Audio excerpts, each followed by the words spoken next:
special advisor nominees, and of course charging them with what is expected of them as they enter the saddle of leadership and governance in Akwa Ibom State. We still have organization development consultant Mr. Marvel is here in the studio. Mr. Marvel, I mean, I don't know if you noticed, but then the governor has spoken a lot on unity of purpose, trying to charge the incoming commissioners and special advisor nominees on his interest in ensuring that they are able to deliver on the dictates of the RISE agenda. What do you make of this? Team building has been pivotal to his driving leadership since he assumed the position of governor of Akwa Ibom State. He has shown that, you know, from the inaugural meetings he had, from the strategic meetings he had with the former ESCO, to this plan of having another retreat with this new ESCO, it's all about team building. And of course, you could also pick out from his speech this afternoon that he is a leader that wants to drive performance in ways that we may describe as best practice. Oh. But you see, he has formed this team now. The ability to deliver would now depend if he has said you have no excuse. From there you can deduce that he has said you don't have any business coming to my office to give excuse.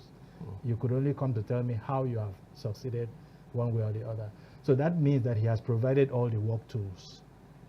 Because if he has not provided all the work tools, then you cannot hold them responsible, the commissioners and special advisors responsible, if they do not perform optimally.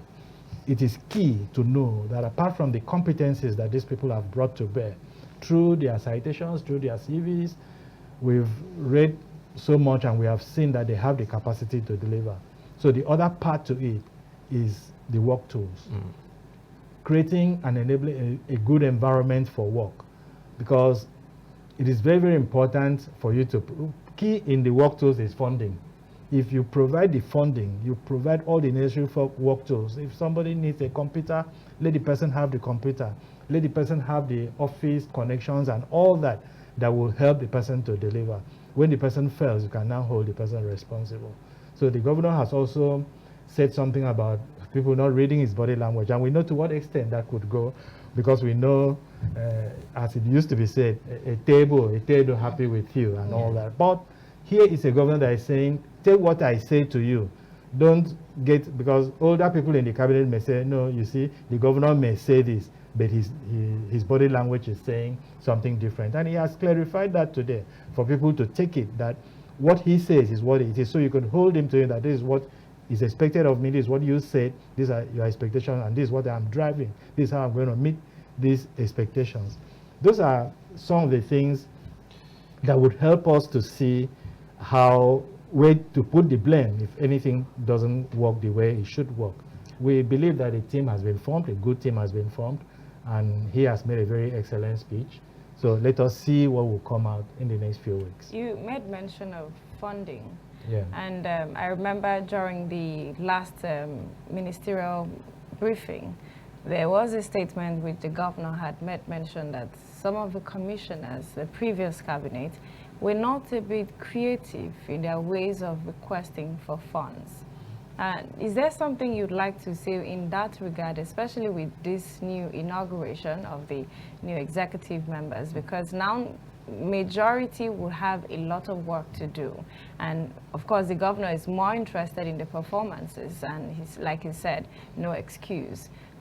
Is there any form of creativity when it comes to requesting for funds for performances or in carrying out their duties?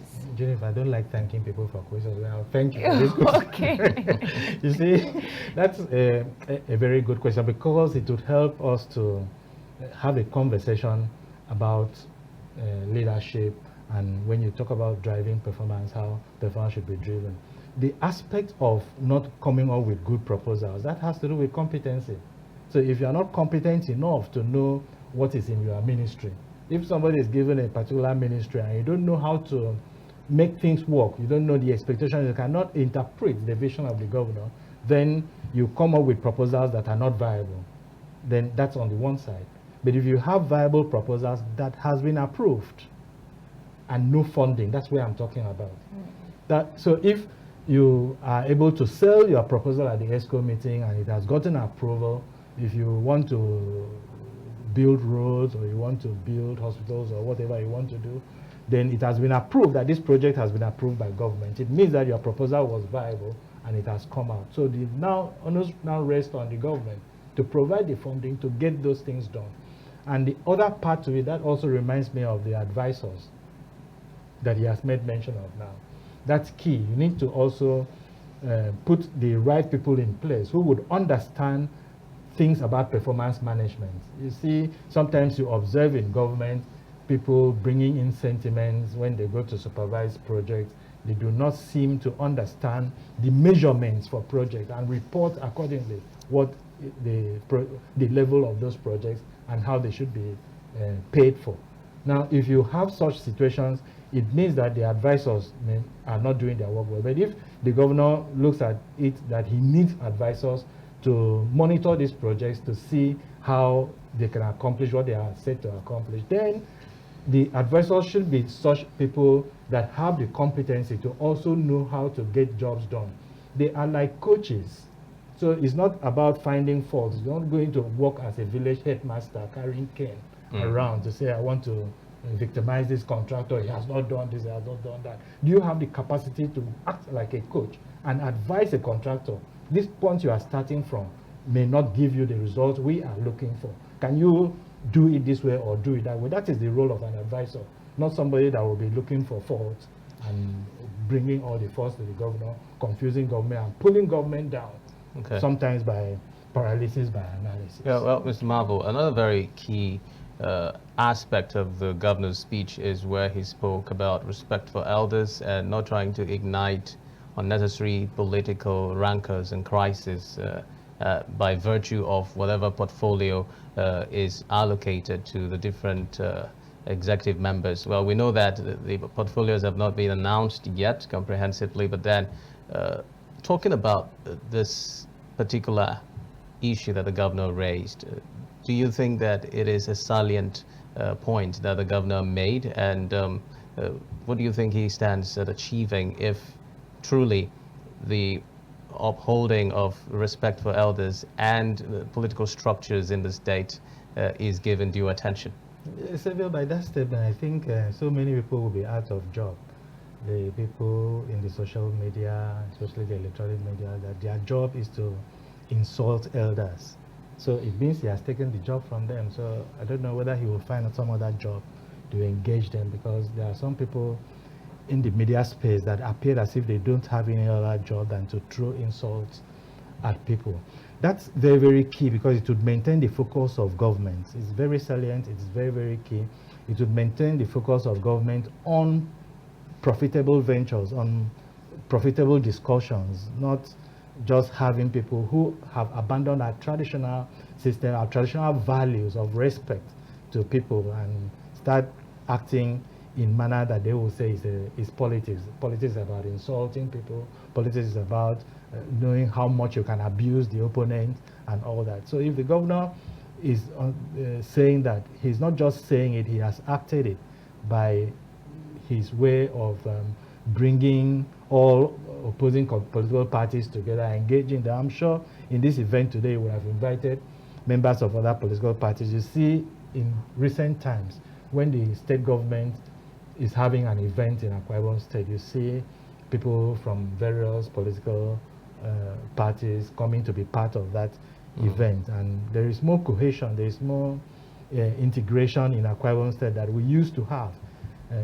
in the immediate past government, where you would ordinarily see most people behaving as if you see someone of a different political affiliation, you would not greet the person because you would be afraid that if you do, your boss may terminate your appointment for greeting someone from another political party. So if we can get rid of that culture, which does not belong to Akwa Ibom State at all, and have this kind of love, integration, harmony in the space of Akwa Ibom State, it would help a lot in driving performance of government, in allowing government to focus on the delivery of dividends of democracy that they are meant to bring to bear. Okay, we're looking at in terms of performance now. With the rollout of their portfolios, especially, and also from their screening at the House of Assembly, what should Akwa Ibomite expect from these people? What should we be looking forward to? Or what would you ask them in their different offices to ensure they do, especially within their period of service? Jennifer, I think the aspect I'm not very comfortable with is not assigning portfolios to these people before even sending them to the State House of Assembly. It could also be that government has enough information to also know that the evaluation at the State House of Assembly may not be what it should be. So no need to send portfolios to them, because you saw someone in the State House of Assembly asking someone to sing a national anthem. That's the kind of people we have in the State House of Assembly. So if you have somebody designated as a commissioner who comes for screening, for governor to say, come check this list for me, means the executive arm is saying, I'm satisfied with this, please cross-check if I'm right, because the three arms of government should work together on delivery, and the constitution has given you the right to do so. Then you should be able to look at them in terms of competency, in terms of delivery and all that. Not, like in tandem with the portfolio which they are supposed to handle. Exactly. All right. So that's the aspect of it. I'm not very comfortable. Up till this afternoon, we don't even know what portfolios, but the portfolios will come, and I'm sure it would align with their areas of competencies. Okay, well, just before we go on a very short break, the governor spoke also on the fact that politics is local. He charged the executive members to return to their respective local government areas, work as much as possible with the local government chairman and leaders at the local level to see to it that they are able to interpret his RISE agenda blueprint. What about that point? You see, when the governor says politics is local, trying to balance performance with politics is somehow very difficult most times for those in government, because when you go into a position and you are thinking about the next election, it could hamper progress to a very large extent. So you see it playing out a lot of times. So if we say somebody is going to be a commissioner for a certain ministry, then the person has to go to his village to impress his village people and buy drinks for his village people and make his village people happy. I don't see a relationship with performance in government. I don't see a relationship at all. But you see, if you are talking about him going there to the village to buy drinks so that he will deliver the units in his village, that's where you see balancing politics with what it should be. Okay. So the governor is looking forward to 2027 already and would expect these commissioners to deliver their units. But don't you think local government. But don't you think it could be in the aspect of him wanting them to familiarize with the people and get to know the needs of the people so as to know where they can align that? Needs assessment is very key, but you see, the method of needs assessment is not through party. Meanwhile, I remember I have some parties that.